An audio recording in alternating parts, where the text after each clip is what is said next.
पवित्र रथयात्रा निमंते पुरी बड़दाण्ड बड़शंख श्रद्धा मंडप निकट में प्रगति ट्रस्ट भुवनेश्वर पक्षर 3 दिन धरी अन्न डालमा बेसर खटा सहित पीवा पानी बंटन करा जायछि।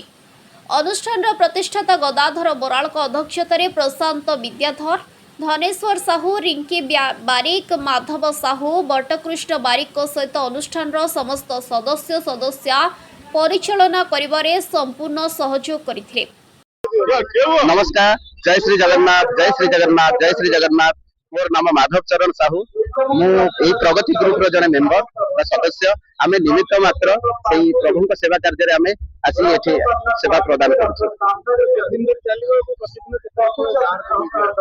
एटा एक्चुअली हमर 4 दिन पई योजना चलती, जो दिन की श्रीगुंडीचार रथ यात्रा पई हमर घोष यात्रा चलती। सेही अभिमुखे आम तरफ शुद्ध भोजन सहित आम अन्न सेवा सहित शुद्ध पानीय जल व्यवस्था करूँ। कहीं सचराचर जगतर जी ब्रह्मांडर नाथ से कोटि अनंतमय से ही करुणार सागर सी जिते बड़दाण्ड को छुटी आसती।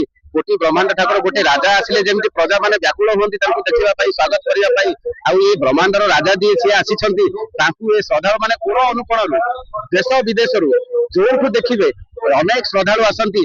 स्वागत जनाई भक्त माने छुट्टी आसती महाप्रभुଙ୍କର दर्शन पाई। तो यही भक्त मानकर माने समागम को देखी आनंद बजार जेहेतु बंद रुहे से भक्त भगवान आम माध्यम छोटिया प्रयास जारी रखिंट। सदा सर्वदा पाखे आम कृतज्ञ। यही सेवा कार्य आम गोटे चाकर सदृश यही गुंडुची मूषा भली धूली झाड़ार जो प्रयास आमको देते आम मैंने पाखे चिर कृतज्ञ। ये भक्त मान सेवारे एमती सारा जीवन लगी था, एमती भगवान जय हो, एमती भक्तर जय हो, एमती चली था। जय श्री जगन्नाथ, जय श्री जगन्नाथ, जय श्री जगन्नाथ। मु धनेश्वर साहू प्रगति ट्रस्ट जड़े साधारण कर्मकर्ता।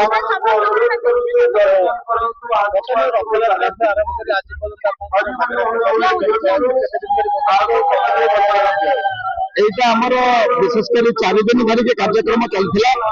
एक्चुअली आपको आम कही करूँ प्रभु जगन्नाथ कृपा होते बड़ ठाकुर जगतर नाथ जगन्नाथ श्रीमंदिर छाड़ी रथदाण्ड को आसती आनंद बजार बंद हो जाए। तो सी जो प्रभु आसुच्च बड़दाण्ड को महाप्रभुंर सेवाई अनेक भक्त छुट्टी आसती दर्शन करने अन्न भंडार सी खोली देती क्या माध्यम जहाँकि आज प्रगति ट्रस्ट माध्यम एक कार्यक्रम चली जहाद्वारा श्रद्धालु भक्त मान पाखे कई जन भगवान को दर्शन करने को आसी उपवास न रू कि न कहूँ मत कष्ट लगुच मो प्रभु को देखिली मुझे खाया पाइलिनी मत कष्ट लगे पीवा पाइलिनी तेणु प्रभु ही आनंद बजार आज ये बड़दाण्ड खोली देती। आम मात्र निमित्त मात्र आम खाली किसी सेवा करने चेष्टा करूँ। आम ही सेवा करूँ कि सब प्रभुंर इच्छा इच्छा रोचे भक्त सी आज आनंद बजार खोली समस्त आनंद खाऊँ। यह ही आम मुख्य उद्देश्य।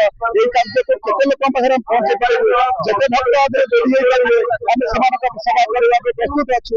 यही कम सब वर्ष चलू भक्त मान सेवा पातु जगन्नाथ महाप्रभु के दर्शन करूँ। यही आम मुख्य उद्देश्य। ये ईश्वर की इच्छा रोचे प्रभु की इच्छा रोचे आम सब निमित्त।